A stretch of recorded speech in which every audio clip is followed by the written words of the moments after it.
So, on this issue of bikes, some of the conversations are very ridiculous. They're as ridiculous as they come. Let me be honest with you. When a typical Nigerian wants to relax and rest, he doesn't go to Asia. He doesn't go to Asia. That's the fact, the truth. I don't want to be politically correct. I let's just call, like we say, a spade a spade. The people, Nigerians who go to Asia for business. They either go there because there's a new product they've seen, and they go there and go sign agreements, maybe become the only sole distributor, go and do the importation. Precisely some Igbo boys. I'm Igbo, so there's nothing. This is not any decent. I don't have a. If I was a businessman, I'll do the same.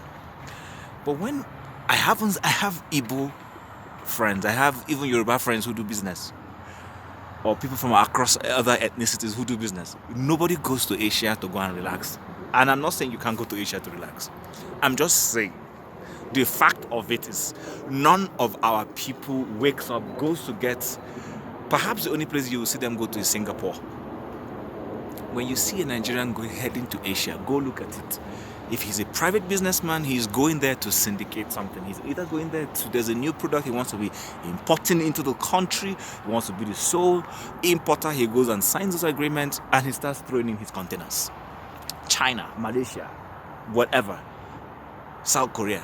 You don't see a Nigerian going there to say, I'm going on holiday to go live, or I'm relocating to that place as an immigrant. Nobody goes there. It doesn't mean they are bad countries to go to. No, we just don't go there. We just don't. It's not where we want to go and stay.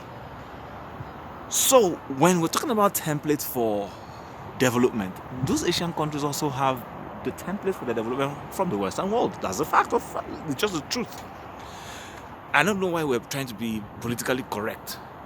Okada, no matter how you try to defend it, is not a healthy way of transporting our people. It's not. It's not a healthy way of transporting our people. Bikes are things people originally, it's a leisure thing. Oh, you ride on it. Yes, you could use it for courier. That's a different thing altogether. I agree.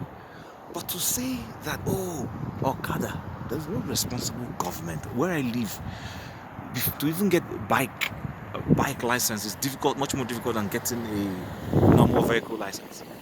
For you to become qualified to get the license to ride a bike, you go through all sorts of things. That's to tell you how they know how dangerous it is. There are a lot of safety measures around bikes that cars don't necessarily even have. Because if you fall off a bike, you're gone.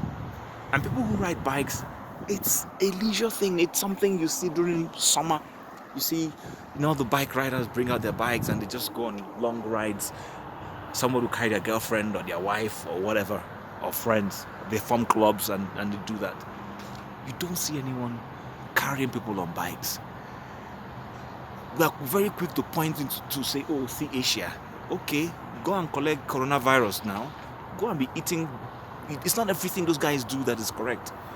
And this is not dissing anyone. I'm just telling you that there are just certain things you can't copy from certain places.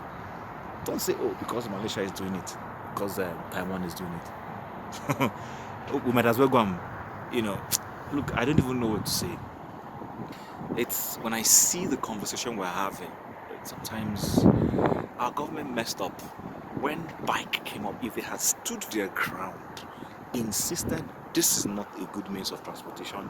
We will not allow it, and banned it totally, and kept it at the place where it was, where people, individuals had it, and then companies had it for courier and all that. We will not be having this conversation. Perhaps at that time, if we had done the right thing, we probably would also have started coming up with better means of transportation. Maybe, yeah, necessity, like they say, is a mother of invention. But yes, there was necessity to move people. Bike was the only alternative. The government knew it was wrong. They didn't stand their ground and say, no, you can't do this. We will not allow it. Because look, listen, you can't even kill yourself. It's against the law. Yourself. You can't. That's why if you try it and they catch you, the government will hold you, throw you into, one asylum place and keep you there and monitor you. It's like you can't even, your life is your life, but you can't even take it. You're not even allowed to. That is how responsible government should be. So for people to say they want to embark on a suicide mission, they want to start riding bikes and carrying people. I know we've been doing this. We've done this. It has spanned more than 20 years now. We've been doing this, and we haven't seen anything wrong in it. I rode bikes, but to be honest with you, for every day I run on a bike, every day. I used to take life for granted. I wake up in the morning, of course I thank God, but like we say, you just take it for granted that you've woken up. One thing I never took for granted until I overcame it was bike. Every time I had to ride a bike, my heart was in my mouth, like we say.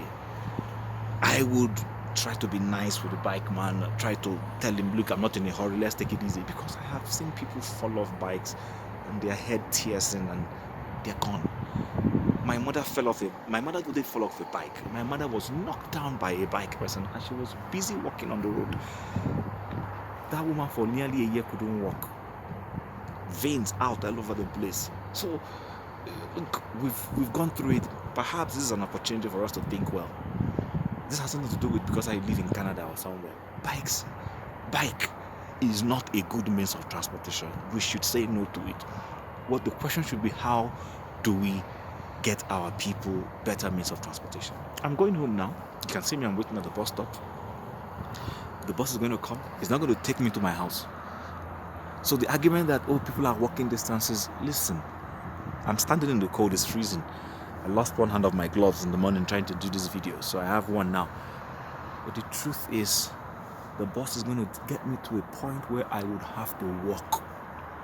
I have a car, I didn't use it today because I didn't want to, and I don't want to pay for parking ticket.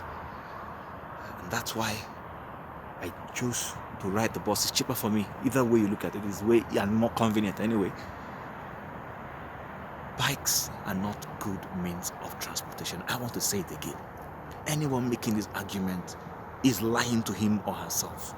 We're just either trying to be politically correct, or the pressure of the moment is making us to say this is the only alternative and available, and we have to embrace it at all costs.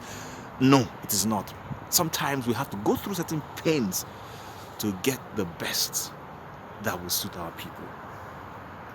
There is a price you have to pay, like I keep saying, for quality life. Quality life doesn't just come easy. There is a price you have to pay. This is me heading home. I'm going to join the bus. Dropping off the bus shortly.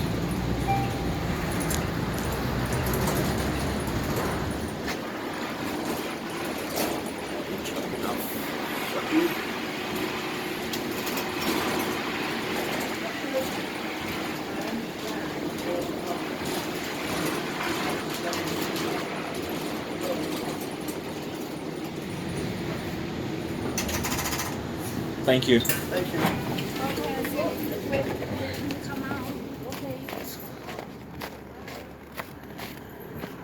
Okay, so this is the bus stop. This is not where I join the bus in the morning, but this is where I drop off. Now I'm walking home. People say, oh, they have to walk long distances. Were you expecting the bus or the transport to come right into your bedroom and pick you? Of course you have to walk. There's no easy life anywhere. None. What people are looking for is efficiency, effectiveness, that things work. That's what we're looking for. So I'm walking home. I'm going to try and see if I can switch. Okay, I'm not sure I can do that. So I'm walking home. You can see this is the pathway. And across on the other side is a bus stop where I dropped off. I'm walking home. Like I said before, I'm not doing this to show off. I'm not doing this to prove any intelligence. I'm just, you know, I'm hyped. The conversations just don't make sense to me. I don't know, maybe it's me, maybe I don't know if it's the way my brain is tuned, but it just doesn't make sense. It doesn't make sense. We're acting as if this thing called Okada has always been there from ab initio as a means of. No! For all of my growing years in Lagos, from childhood until I didn't start seeing Okada as a means of transportation until I was 20 something. 20 something, yeah. At 20 something, either my early years in the university or one of those days. That's when I started seeing Okada. It hasn't always been there. This is my neighborhood. This is where I live. I'm just walking into my estate and heading to my house. Okada hasn't always been there. Let's not get it warped. Let's try and, look, love yourself. Nigerians, I don't think if we love ourselves, we love enjoyment, we love life, yes, but the real concept of loving yourself, I still doubt we do. I'm home. This is home. I'm home. This is home. I'm home.